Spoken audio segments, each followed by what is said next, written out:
Eagles fans, got something for you. Eagles haters, Jalen Hurts haters, maybe you take a step back, take a breath, open your mind, learn something, and think, hey, you know what? Maybe all the crap the media's been feeding me about Jalen Hurts is not correct. We have, once again, Peyton Manning. It's not the first time he's talked about Jalen Hurts, but this is the first time I heard this story that I found very interesting, and it goes hand in hand with something another top quarterback named Tom Brady said recently about Jalen Hurts. And I don't know about you guys. Look, not all quarterbacks know everything, right? I can't stand listening to Chase Daniel, and obviously he has issues with Jalen Hurts, but Peyton Manning and Tom Brady are not just two of the best quarterbacks to ever play the game. They're two of the most cerebral. They're two of the smartest quarterbacks to play the game in terms of how they approach everything above and beyond just the physical ability of passing the ball. So check this out. I got a couple things here for you. Jalen Hurts called Peyton Manning. I did not know about this. I know they have talked. I've heard Peyton Manning talk about that. How Jalen Hurts would pick his brain. He said he called Peyton Manning 2 weeks post Super Bowl with questions about the upcoming season. Let that sink in. That is one of the things missing from so many athletes nowadays, and it's one of the things that separates the top level athletes with the rest is that hunger, that ability, that desire to want to do every single thing that you can do to maximize the potential you have, as opposed to just being, hey, you were blessed enough to be this incredible athlete and let that natural ability take you, to the pros, and that's enough. The Jalen Hurts is a different animal, folks, different breed for sure.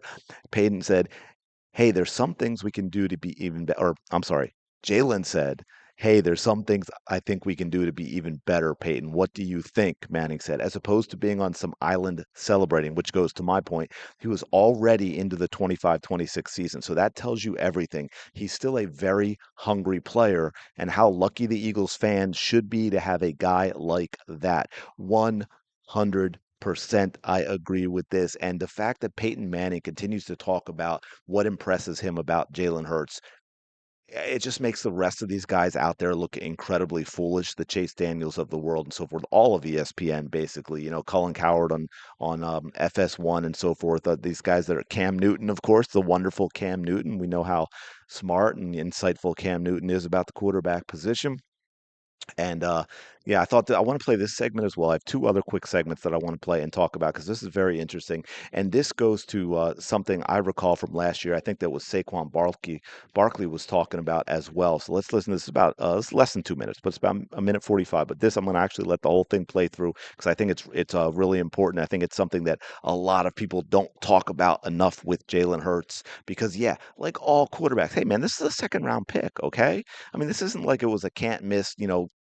Do we pick him one or is he going to go two type of thing? Jalen Hurts has done a lot to get to where he is. And yeah, the man has had weaknesses. Most quarterbacks do. And he works constantly to improve upon them. You want to know what my favorite part of the game is, though? This is one of the best throws I've ever seen Jalen Hurts throw. Like that ball is out of his hands so early. So, guys, you're showing that play. Um, my favorite part is Jalen Hurts 100% lies about that final completion to AJ Brown. So on second down, follow me through here. Second down, All right. the AJ's by himself again to his left, right before that last completion.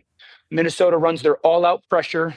AJ runs the slant. It's a little behind in completion. Okay. Philadelphia calls timeout the very next moment. They get into a relatively same formation. Minnesota's lined up. Here comes all out pressure. Pressure. You see Jalen Hurts point to the left a little bit before this ball gets snapped. If you guys can rewind it, but if not, he points to his left to AJ, saying like, "Hey, if that guy blitzes, you're my quote unquote hot route." And the corner D butt is watching Jalen Hurts do that. He totally lies. Like you can see the corner. Oh, he played him. It's a He former, made it's it, a brother. former teammate Bro, too, Cesare Bro, Rogers. yes, 100%. And Jalen's like, hey, if he pressures, you got to give me the slant. And they run the slug gun. The reason I know that Jalen's not pointing in reality is the whole offensive line slides to the left.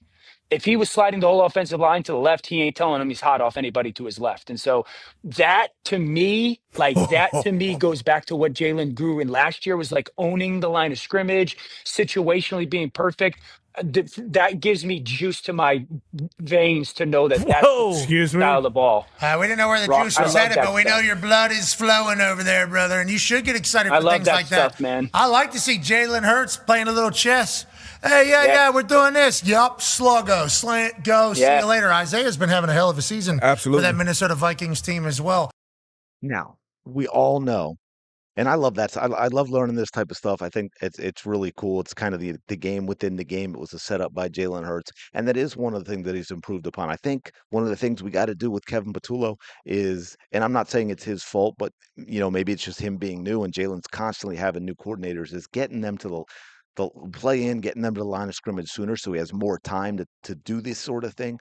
Last year, and I let me know in the comments if I have it, if I'm remembering incorrectly, but I think it was Saquon Barkley on one of the touchdowns, and I think it might have been the Rams in the playoffs, where Jalen recognized something and moved him to the other side. Saquon wasn't lined up in the right position, or he changed something, and I'm hearing more and more in that, not from the national media, of course, because they hate us, but about the things Jalen Hurts is learning about the game and the things that he's starting to do and recognize pre-snap, which is huge, and it's something that we probably say was a weakness for him. I don't know that he had to do that a whole lot in college or that he was even allowed to do that a lot in college. And it's something that he seems to be working on and learning and getting better. We all know there's a lot of things he does really, really well. So if he starts getting better at these things, also I've seen lately, and maybe it's partly play calling, I don't know, but that we always hear about how he can't throw down the middle of the field. But I've seen more and more of his throws going down the middle of the field. I got two more quick things I want to add because they're relevant to this. And here's a quick thing from Tom Brady. Tell me about Jalen Hurts and how great he's been this year. He sure has. On pace for career year in passing, best deep ball passer in the NFL. He's done such a great job keeping plays alive with his legs. And then the best thing I think is just not turning the ball. You see the one interception right there. So these defense. Just real quick, Tom's probably looking at the season. What they're showing on the graph is the last 11 games for Jalen Hurts at home, where he's got 16 touchdown passes and 0 interceptions and 11 rushing touchdowns, so 27 TDs in the last 11 home games. Now, well, and then add into whatever this one was because they won this game. Have really loaded up to stop the run game. And the offensive passing game has responded with their pass catchers, with Jalen Hurts' decision making. So we're picking up the flag here. Oh, thank goodness. It was unrest to begin the game. Yeah, but he's really answered the bell, Jalen Hurts, to me. He's obviously such a great winner. He's proven that with some incredible performances in Super Bowls. But he expects to win every time he takes the field. That's what I like most about him. The Eagles are 5-2. John. If you heard in there too, he says one of the best deep ball throwers in the NFL. And yet, again, beginning of the season, what did we keep hearing? Oh, he doesn't throw the ball more than 3 yards down the field. He doesn't throw the ball more than 3 yards down the field. Of course, Drew Brees is going to, Drew Brees is a Hall of Fame quarterback because he threw the ball 3 yards down the field. But to that point, it's wild, right? When we talk about, oh, well, he wins and he's won the Super Bowl, they all want to point to stats. And then when the stats are in Jalen Hurts' favor, as they are more and more this season, they don't want to talk about those, right? Jalen Hurts can't throw. He only throws it 3 yards down the field. Last thing I want to leave you with, because this is awesome.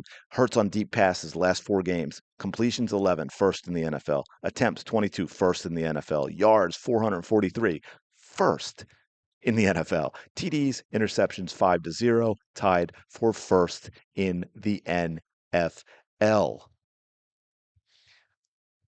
Hey man, look, I know all of the media drive us crazy. We got Peyton Manning on our side, we got Tom Brady on our side. So, I mean, I think we've got some good company with Jalen Hurts. I think he's only going to continue to get better. And yeah, let me know your thoughts on all this in the comments below, man. Thanks for going on this journey. We're closing in on 600 subs. Absolutely wild. Thank you so much. Smash the like button, subscribe as well. I'll talk to y'all in the next video.